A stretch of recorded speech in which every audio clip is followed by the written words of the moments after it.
As I mentioned in my earlier post on Roanoke, the city simply wouldn't exist without the railroad. As you roll into town, you can't miss the tracks.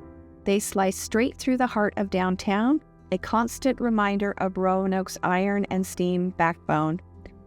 This is the city that went from a sleepy farm village called Big Lick to the Magic City almost overnight, and all because the Norfolk and Western Railroad planted its headquarters here in the 1880s.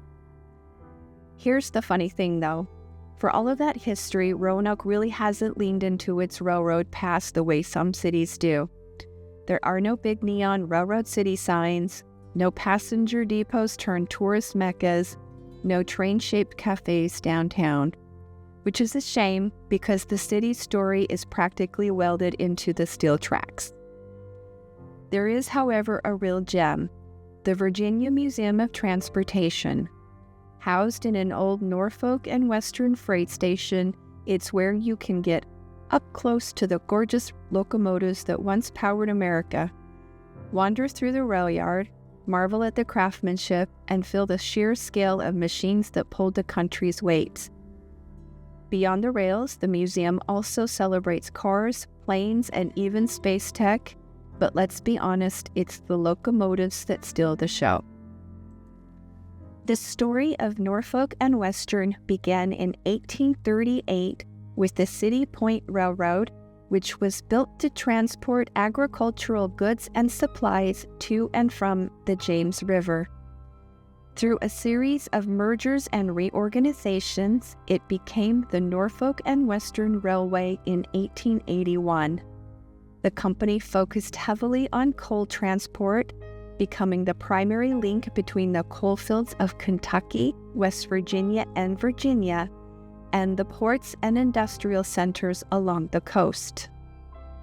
In addition to serving as the railroad's corporate headquarters, Roanoke housed the N&W locomotive shops, where some of the most powerful and elegant steam engines ever built came to life, including the Class J passenger locomotives and the Class A and Y series freight engines. Norfolk and Western continued to operate steam locomotives well into the 1950s, long after other railroads had transitioned to diesel power. It's a remarkable piece of railroad history, and Roanoke was at the heart of it.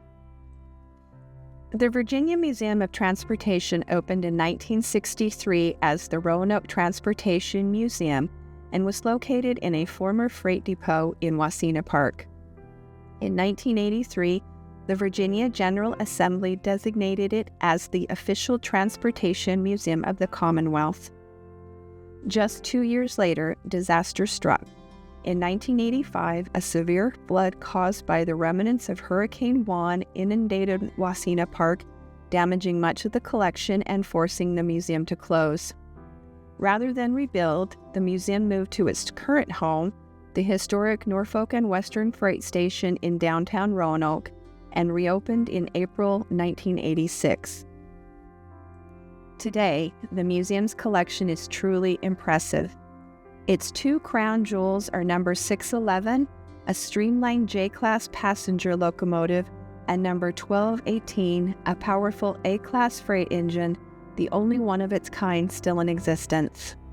The museum also displays more than 50 full-size pieces of rolling stock, including 2 electric locomotives, as well as a 30-piece automobile collection, an aviation gallery, historic horse-drawn carriages, and my personal favorite, model train displays that bring out the kid in everyone.